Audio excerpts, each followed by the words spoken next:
Hey gang, I may as well take you along on a ride with me. I mounted this tire, got these rims at my last cookout, which was 2 years ago. And for 2 years, I've been fighting this tire holding air. And I discovered from the other tire what was going on. And I'm going to show you. Get a up close and personal look here. Right here. Whoops. That's not going to work. Let me get it turned around here. Okay. Right there, you can see that mold tip. Well, this one's up. These, on her all the way around, are tucked underneath the rim and are causing my leak. So, it's an easy enough fix. Tedious fix.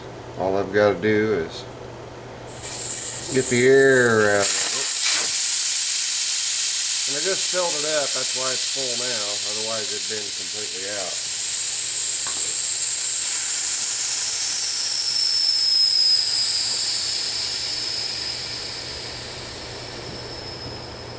There we go. And just what I did with the other tire, same thing I'm going to do here. Just take a pick and go through, push the tire down, pull those tits out. Ouch, stuck myself with the pick. Yeah, I don't know if you can see, some of these are really long and they're just getting in underneath the bead. That's what was causing this. That one broke off.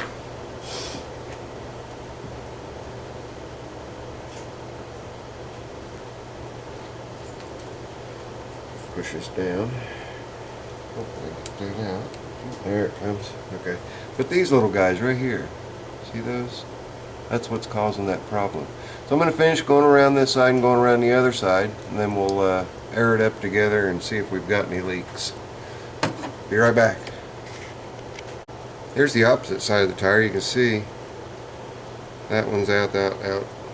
This one's down. All I'm having to do is just push on the tire a little bit, loosen it up so that'll pop out of the bead. But like I say, I did this on the other tire, and after I did that, it decided it was going to seal up. There we go. That one there. Is that it? Another one here. Kind of a pain, isn't it? Something that simple would cause the tires to leak. And first couple sets of these tires I went through and meticulously cut all those off, and I thought, you know, I'm using the tires, why bother? Alright, let's get a little bit of soapy stuff. We'll get the air chuck, we'll come over and see if we can't get this tire sealed. Stay tuned. Alright, all I've done is put water around this bead, water around the other bead, stick my valve stem back in, we'll air it up and see if we've got any bubbles. It's a soapy water solution, a little bit of Dove or Dawn soap with apple. Smells good.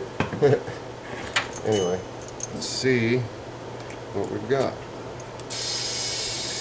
Air it up, air it up, air it up. See? If you look, the only place that bubbles are coming through are right where those mold tips were.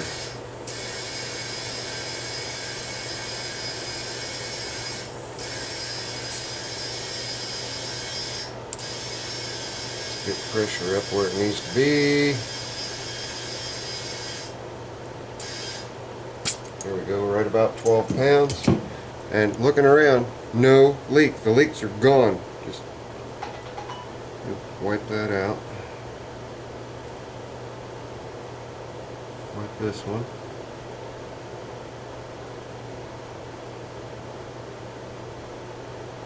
Sealed here. Let's see what the back is. Looks like we've got a little bit of a leak in a couple of these spots. Some more liquid on there. Take another look. See if we've got some active leads.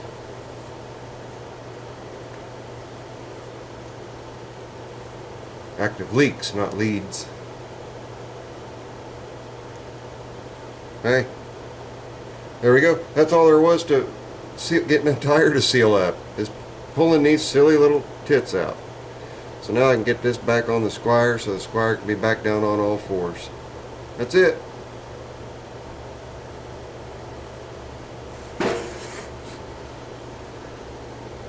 I'm just listening around. This tire has a plug, and I'm going to check that plug to make sure that it's not leaking at the plug. Let me find it. There it is. There's the plug right there. Okay, so I'm going to put a little bit of solution on that, see if we're leaking there.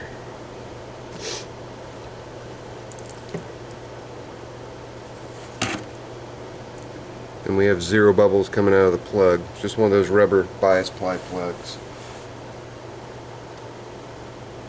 Alright, success. Now hopefully I won't have to, and it took like 3 or 4 days for it to air down. But anyway, I just think it's funny. It's something that simple as these little guys right here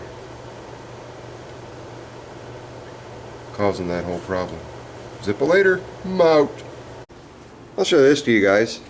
These are 3-inch spacers that I've got on there to accommodate these wheels. These particular wheels are off of a 0 turn, and I just got to looking at the wheels, and they can be mounted either way, forward or backward, you know, dish in, dish out. So I'm going to just go ahead and take that tire off, spin it around, and put it over here to narrow my path just a little bit on the tractor, put a little bit less stress on the axle. So we'll step back here and get a little shot. You can kind of get an idea how wide the tire sticks out, 2/3 away from the fender, and I've got quite a bit of room in here, so I'm hoping flipping them around, because the dish, if I flip them around, it's going to pull the tires in closer to the tractor. So we'll get that done. We'll take a look, see what it looks like after I'm finished.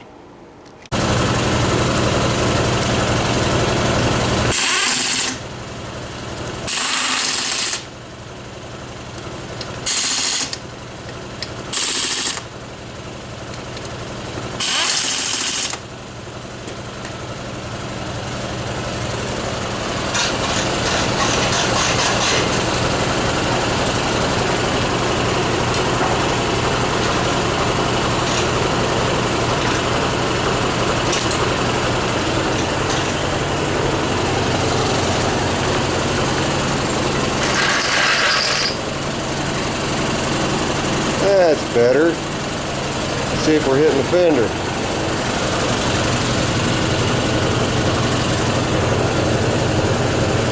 Nope, still got about a 1/2 inch on either side. I like that a little better, tucked in.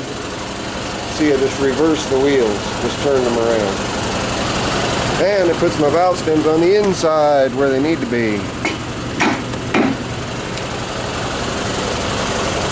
Gotta have your hubcaps.